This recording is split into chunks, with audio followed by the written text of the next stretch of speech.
अस्सलाम वालेकुम। This is Mohammad Hamza here from accounting. तो आज मैं जून 24 का पेपर 22 का क्वेश्चन वन अटैम्प्ट करूंगा और ये single entry in incomplete records पे बेस्ड है। तो उसकी कॉन्सेप्ट वीडियो भी कर चुका, उससे ज़्यादा कुछ डिस्कस करने को था नहीं।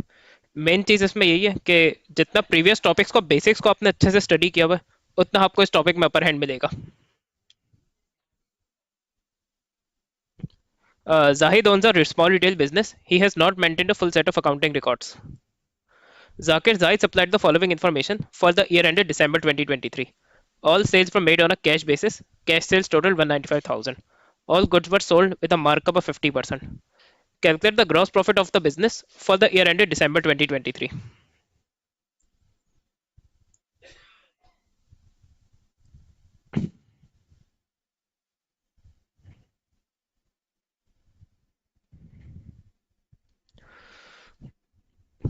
तो हमें जो गिवन इन्फॉर्मेशन है उसके जरिए ग्रॉस प्रॉफिट निकालना है। तो उसमें एक इजी वे आउट तो ये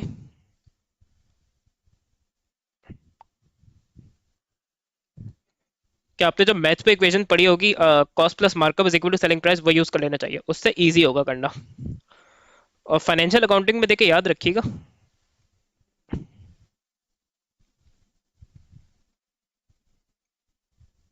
जिन्होंने रेशियोज पढ़ा हुआ उनको तो बताने की जरूरत नहीं है।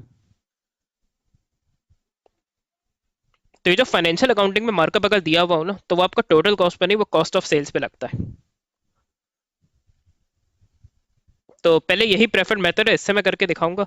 ऑल्दो मैं आपको सेकंड मेथड से भी करके दिखाऊंगा। तो कॉस्ट एक्स है और मार्कअप जो है वो 50% है, तो हमने एक्स पे 0.5% चार्ज किया होगा।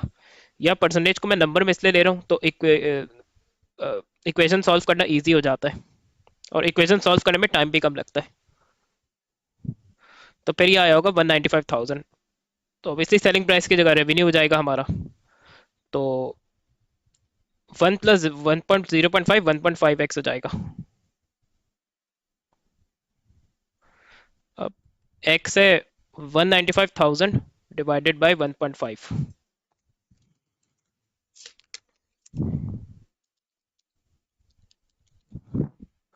तो मेरी कॉस्ट ऑफ सेल्स है 130,000। अब रेवेन्यू माइनस ग्रॉस प्रॉफिट से इसने कॉस्ट ऑफ सेल्स कैलकुलेट किया होगा। तो रेवेन्यू मेरे पास 195,000 है,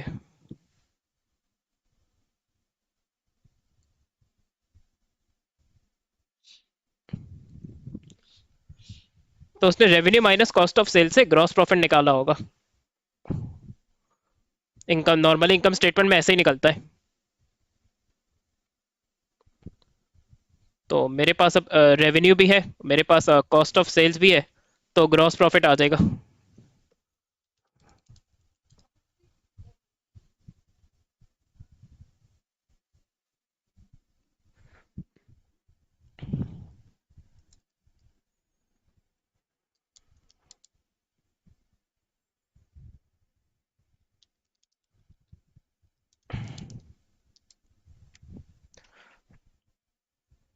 इसको मेथड टू से भी कर देता हूँ। ये तो मेथड वन था, इसका एक और तरीका भी है। हम इस मार्कअप को मार्जिन में चेंज कर सकते हैं। कुछ लोग इस तरह करना प्रेफर करते हैं। तो उसके लिए फॉर्मूला होता है मार्कअप अपॉन 100 प्लस मार्कअप, और इसके बाद आपका आंसर स्टिल नंबर में आएगा तो मल्टीप्लाई बाय 100 करना होगा। तो यहाँ मार्कअप देखे तो 50% है। तो अब देखते हैं इससे कैलकुलेटर में क्या आंसर आता है।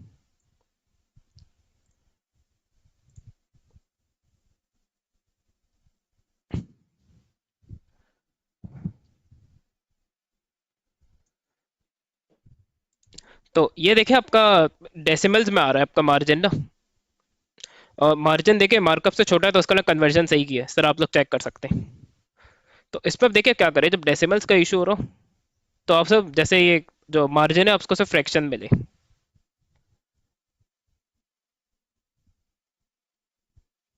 सही मार्जिन निकाल दिया, अब मार्जिन का आप लोग को पता होगा, ग्रॉस प्रॉफिट अपॉन रेवेन्यू होता है।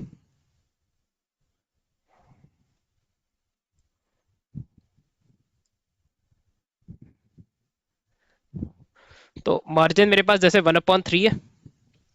जीपी मुझे नहीं पता, लेकिन मेरे पास रेवेन्यू है। और अगर मैंने उसको फ्रैक्शन में लिया तो मैं मुझे फॉर्मूला में मल्टीप्लाई बाय 100 करने की ज़रूरत नहीं है। तो ये हो जाएगा 195,000 इज इक्वल टू 3 जीपी। 195,000 को 3 से डिवाइड करूंगा तो ग्रॉस प्रॉफिट आ जाएगा। तो अगर आप लोग यहाँ देखेंगे, अगर मैं 195,000 डिवाइड बाय 3 करूँ, वही ग्रॉस प्रॉफिट आया जो मैंने दूसरे मेथड से निकाला था।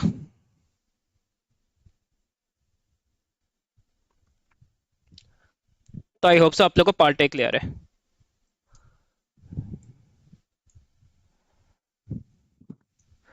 The following information is also available. Inventory and trade payables, ये ओपनिंग बैलेंस हो जाएंगे, क्लोजिंग हो जाएंगे।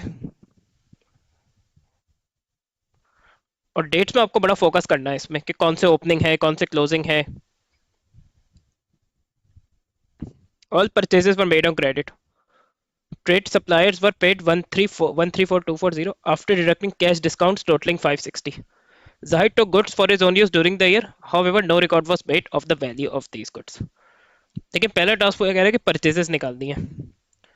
तो सारी परचेजेस क्रेडिट में, ट्रेड पेबल का ओपनिंग है, क्लोजिंग है, उसकी पेमेंट है, उसका डिस्काउंट रिसीव्ड है।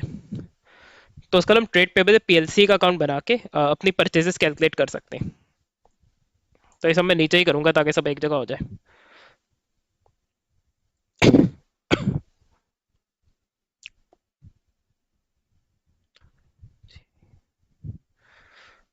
और देखिए, जो वर्किंग के टी अकाउंट है ना, इसको आप लोग रफ रखेंगे। इसको बहुत फेयर नहीं बनाइएगा, क्योंकि जो फेयर रिक्वायरमेंट्स है उसमें ऑलरेडी आप लोग को प्रॉपर वर्ड्स और प्रॉपर फॉर्मेट फॉलो करना है। तो वर्किंग में अपना टाइम सेव करें। और बहुत ही कोई रेयर केसेस में स्टूडेंट जो प्लस माइनस से कर पाते हैं, क्योंकि इसमें ज़्यादा डेटा दिया हुआ होता है, नंबर्स आगे पीछे हो सकते हैं प्लस माइनस करने में। तो रिकमेंडेड यही है कि आप लोग टी अकाउंट से ये सर्टेन फिगर्स कैलकुलेट करें सिंगल एंट्री में। तो सिली मिस्टेक के चांसेस कम रहेंगे।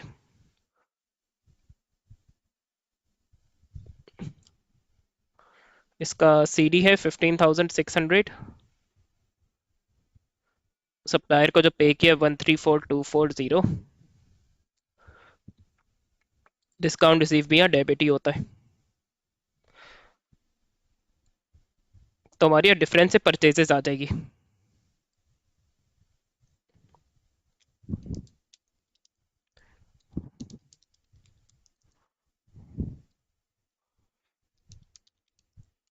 तो ये 136,900। B1 हो गया। इसी तरह B2 भी देख लेते क्या करना है।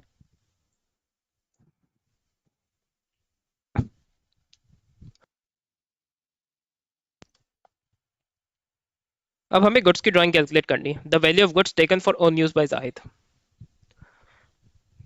तो गुड्स की ड्राइंग आप लोग को पता होगा कि वो कॉस्ट ऑफ सेल्स के सेक्शन में आती है। और हमारे पास ऑलमोस्ट कॉस्ट ऑफ सेल्स के सेक्शन का सारा ही डेटा है, तो हम गुड्स की ड्राइंग को एक्स रख के कैलकुलेट कर सकते हैं। वही, क्योंकि यहाँ सब कैलकुलेट करना है तो मैं कॉस्ट ऑफ सेल्स का सेक्शन रफ बनाऊंगा। ओपनिंग इन्वेंट्री दी हुई है, परचेजेस भी है मेरे पास, परचेज रिटर्न यहाँ नहीं है, तो गुड्स की जो ड्राइंग है उसको मैं एक्स रखूंगा। और उसने मुझे क्लोजिंग इन्वेंट्री भी दी हुई है।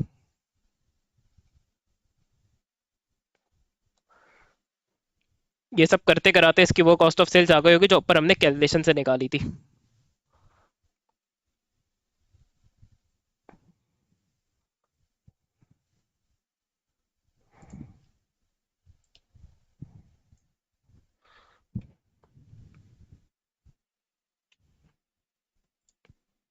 अब देखिए, हम रिवर्स में चल देंगे। तो पहले जो कॉस्ट ऑफ सेल्स को कैलकुलेट करने के लिए वैल्यूज प्लस हुई थी वो माइनस हो जाएंगी, जो वैल्यू माइनस हो रही थी वो ऐड हो जाएगी, तब क्लोजिंग इन्वेंट्री ऐड बैक होगी। परचेजेस माइनस होगा और ओपनिंग इन्वेंट्री भी माइनस होगी।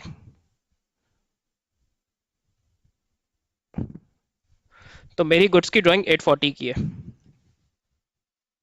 और ये भी यहाँ क्रेडिट होती है, माइनस होती है कॉस्ट ऑफ सेल्स के सेक्शन में, और ड्राइंग्स पे डेबिट होती है, ऐड होती है।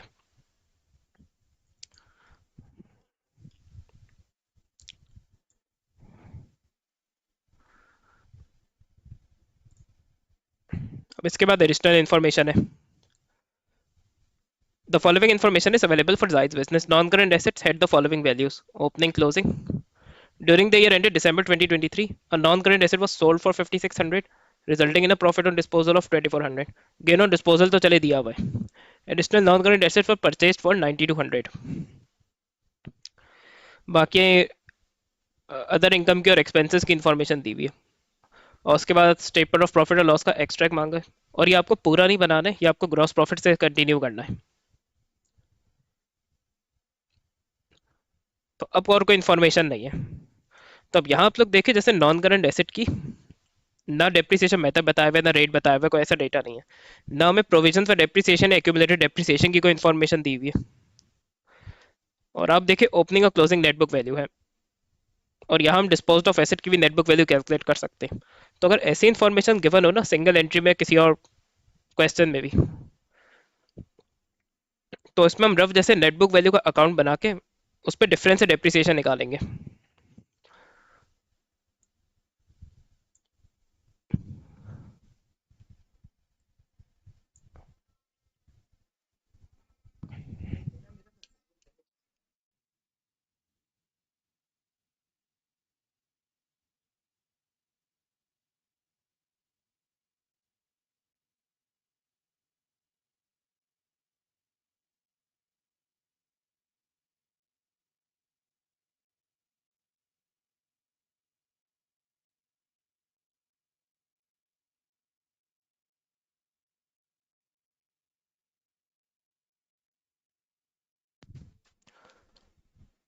फिर ये अदर इनकम का जैसे ओपनिंग एक्रूड है और क्लोजिंग प्रीपेड है और जो रिसीव किया है, तो उसका भी हम रफ्टी अकाउंट बनाएंगे।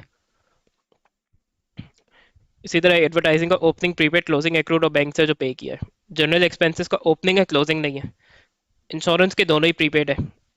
वेजेस का ओपनिंग नहीं है, क्लोजिंग एक्रूड है सिर्फ। तो ये सर्टेन हम रफ टी अकाउंट्स बना के वैल्यूज कैलकुलेट करेंगे, और यही इसमें करना भी चाहिए।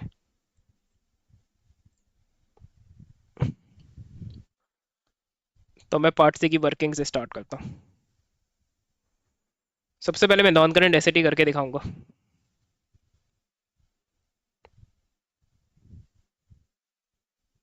और उससे पहले एक और काम करना है। अब देखिए, क्योंकि इसमें जो ज़्यादा डिटेल इन्फॉर्मेशन गिवन नहीं है, जो ऐसे डिस्पोज ऑफ किए, तो उसमें डायरेक्ट मेथड यूज़ करना चाहिए। तो इसमें प्रॉफिट आया होगा, प्रोसीड्स और एनबीवी के कंपैरिजन से। तो 2400 का प्रॉफिट है, प्रोसीड्स 5600 है, नेट बुक वैल्यू अननोन है। एनबीवी निकालनी है, तो ये 5600 माइनस 2400 हो जाएगा।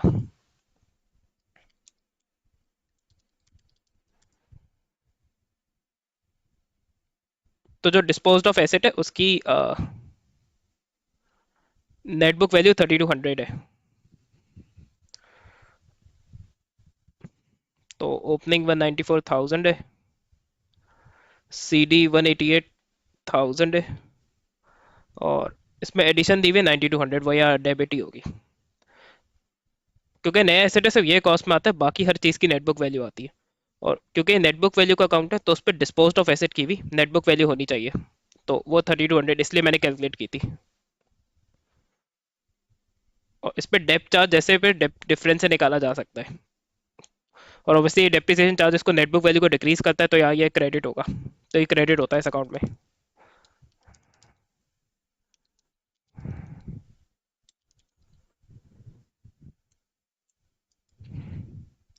तो ये 12,000 है।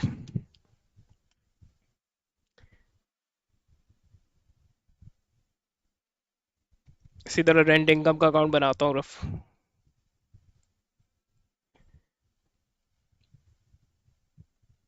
इनकम का एक्रूड एसेट होता है, तो ओपनिंग बैलेंस डेबिट साइड में आएगा। रिसीव किया 5360, यहाँ क्रेडिट होता है। और इनकम का एडवांस या प्रीपेड जो है वो लाइबिलिटी होता है। ठीक है, क्लोजिंग है तो ये यहाँ आएगा 600।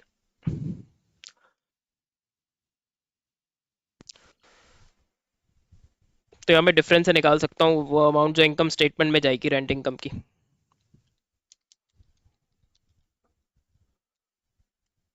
तो ये 4480 है। इसमें से ये दोनों माइनस कर दिए तो आ गया 4480।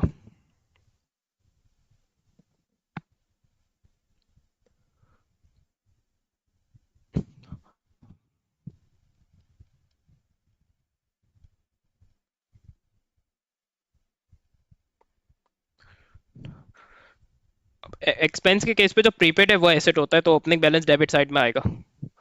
जो पे किया है एक्सपेंस वो यहाँ डेबिट साइड में आता है। और क्लोजिंग एक्रूड है तो ये अपोजिट साइड में आता है, यहाँ डेबिट साइड में। ओपनिंग होता तो क्रेडिट साइड में आता, तो फोन तीनों ही आप यहाँ देखे ऐड होंगे। अब अगर आप लोग डायरेक्ट प्लस माइनस करो तो आप लोग को यही होगा कि नहीं कोई एक माइनस होगा या कोई दो माइनस होंगे।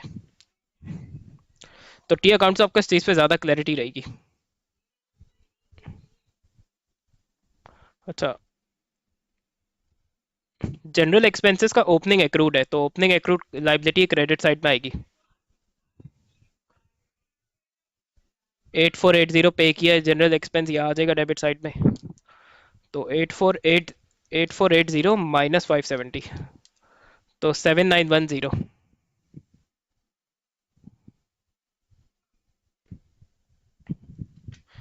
इसी तरह इंश्योरेंस।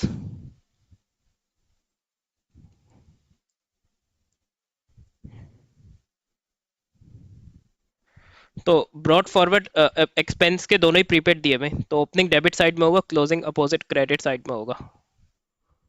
एक्सपेंस का प्रीपेड एसेट होता है, 4510 पे किया है। तो 330 प्लस 4510 माइनस 390 से इसकी हम स्टेटमेंट की फिगर आ जाएगी। एसओपीएल का मतलब स्टेटमेंट ऑफ प्रॉफिट और लॉस। अच्छा, वेजेस का मैं डायरेक्ट निकालूंगा, क्योंकि देखिए इसका ओपनिंग नहीं, इसका सिर्फ क्लोजिंग है। और सोल ट्रेडर पार्टनरशिप अपना और कोई फाइनेंशियल स्टेटमेंट स्टडी किया, तो अगर सिर्फ क्लोजिंग एक्रूड या प्रीपेड गिवन है तो उसको डायरेक्ट प्लस माइनस किया जा सकता है। तो ये जो 12,400 है, एक्रूड ऐड हो जाता है इसमें।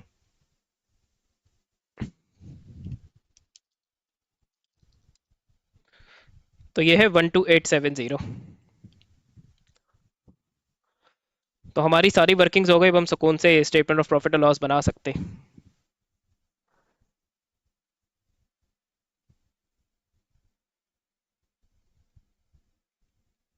तो ये हमारा ग्रॉस प्रॉफिट से स्टार्ट होगा।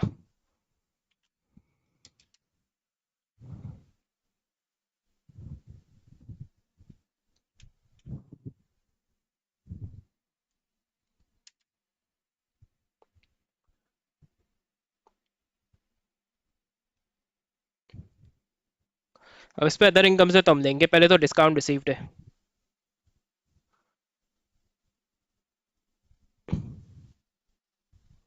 और हमारे यहाँ गेन ऑन डिस्पोजल भी है, या प्रॉफिट ऑन डिस्पोजल।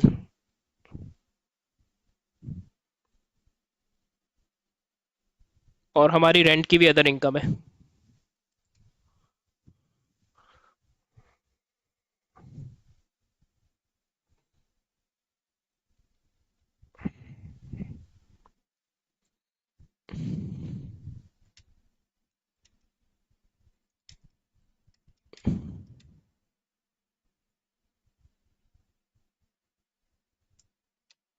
तो 72440।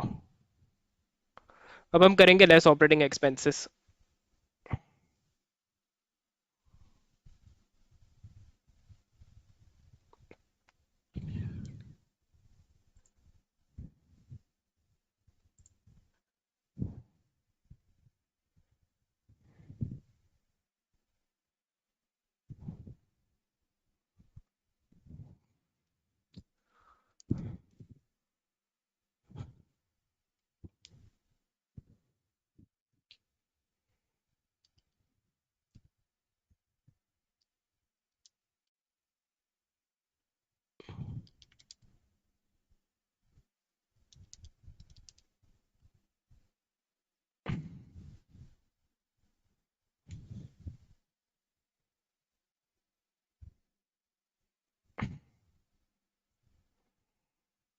तो ये सारे पहले वर्किंग की फिगर लूंगा।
अब एक्सपेंसेस के टोटल में से मैं ग्रॉस प्रॉफिट माइनस कर दूंगा तो profit for the year 28150।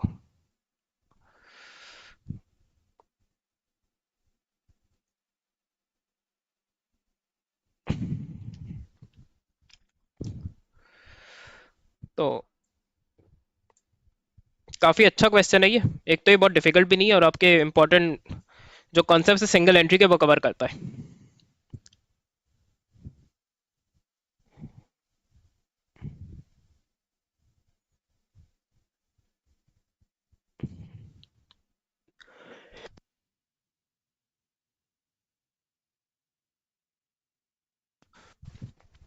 Explain the reference to an accounting concept why Zahid made adjustments to his income and expenses when preparing the statement of profit or loss।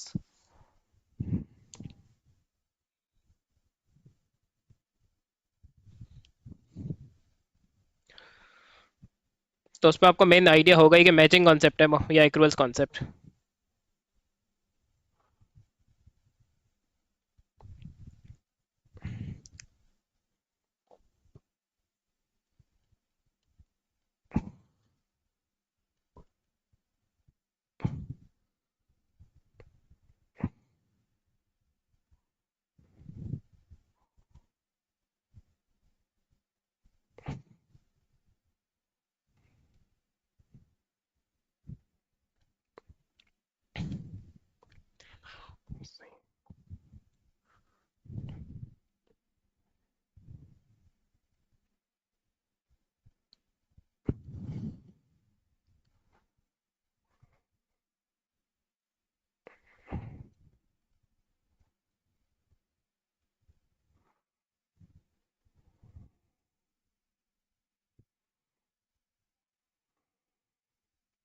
Simple, और कुछ नहीं करना आपको उसमें। Zahid plans to expand his business. This would mean he would no longer operate as a sole trader. He is considering the following options: form a partnership with Talha, who currently owns a similar business; form a limited liability company with himself and Talha as shareholders and directors. Which option advise Zahid which option he should choose? Justify our answer by considering both the advantages and disadvantages of each option.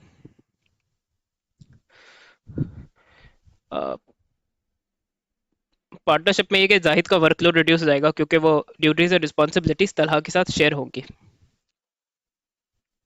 अच्छा, एक problem है, unlimited liability के still issue partnership में भी रहेगा। तो अगर business जैसे डेट्स नहीं रीपे कर पाता तो इन्वेस्टमेंट के अलावा ओनर्स की पर्सनल एसेट्स भी यूज होगी to settle the dates.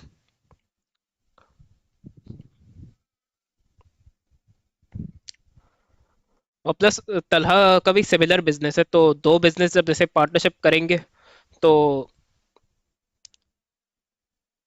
Business का साइज जो है वो बड़ा होगा, तो इससे इनका मार्केट शेयर बढ़ेगा, तो ये ज़्यादा सेल्स कर पाएंगे, फ्यूचर में थोड़ा मार्केट प्राइस भी कंट्रोल कर सकेंगे, तो ये बेनिफिट्स है। और सारे लॉसेस अब जायद को बेयरली करने पड़ेंगे, थोड़ा वो तला के साथ भी लॉसेस तला भी साथ शेयर करेगा, लेकिन प्रॉफिट उसको तलहा से शेयर करने पड़ेंगे। और तलहा जो है वो डिसऑनेस्ट फ्रॉडुलेंट भी हो सकता है। अच्छा, अब अगर जाहिद लिमिटेड कंपनी बनाता है उसके साथ, तो इसके तलहा दोनों की लिमिटेड लाइबिलिटी हो जाएगी, सबसे बड़ा बेनिफिट तो यही है। तो उसमें कि लोन्स रीपे कर डेट सेटल करने के लिए ओनर्स की जो बिजनेस में कंपनी में इन्वेस्टमेंट है वो यूज़ होगी, उनके पर्सनल एसेट जो है वो सिक्योर रहेंगे। अच्छा, लिमिटेड लाइबिलिटी के लिए फाइनेंस रेस करना इजी भी होता है, बैंक लोन में भी ऑप्शन वो यूज़ कर सकते हैं। बैंक ज़्यादा लिमिटेड कंपनीज को लोन देना प्रेफर भी करती है। और प्लस वो डिवेंचर से और शेयर से भी फाइनेंस रेस कर सकते हैं। वेरियस पार्टनरशिप पे या तो ओनर्स अपनी एडिशनल इन्वेस्टमेंट करे, एडिशनल कैपिटल इन्वेस्ट करे, या लोन लेना पड़ेगा। और सोल ट्रेडर की तरफ पार्टनरशिप को भी बैंक से लोन ज़रा इजीली नहीं मिलता। मगर लिमिटेड कंपनी बनाएंगे तो उसमें रूल्स एंड रेगुलेशंस बहुत ज़्यादा फॉलो करने पड़ेंगे। तो वो जो हर कंट्री में रेगुलेटर होता है लिमिटेड कंपनीज का, उसके रूल्स एंड रेगुलेशंस, अकाउंट्स को ऑडिट करवाना पड़ेगा। पार्टनरशिप में सोल ट्रेडर में भी अकाउंट्स कॉन्फिडेंशियल है, कंपनी में अकाउंट्स पब्लिश करने पड़ेंगे, तो सेंसिटिव इन्फॉर्मेशन रिवील हो सकती है। ऑल्दो उसमें उतनी इन्फॉर्मेशन डिस्क्लोज करनी होती है जितना इस पर लॉ रिक्वायर्ड है।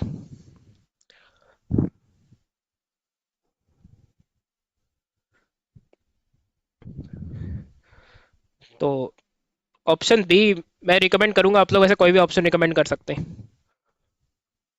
क्योंकि जो ग्रोथ का पोटेंशियल और लिमिटेड लाइबिलिटी सबसे बड़ा बेनिफिट है, तो वो उस पार्टनरशिप पे नहीं हो सकता।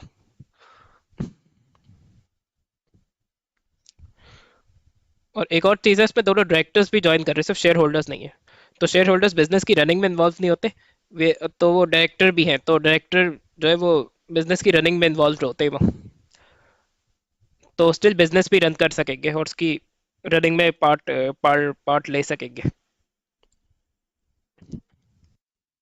तो ये जो पॉइंट मैंने डिस्कस किए थे, मैंने यार राइटिंग भी कर दी उसकी।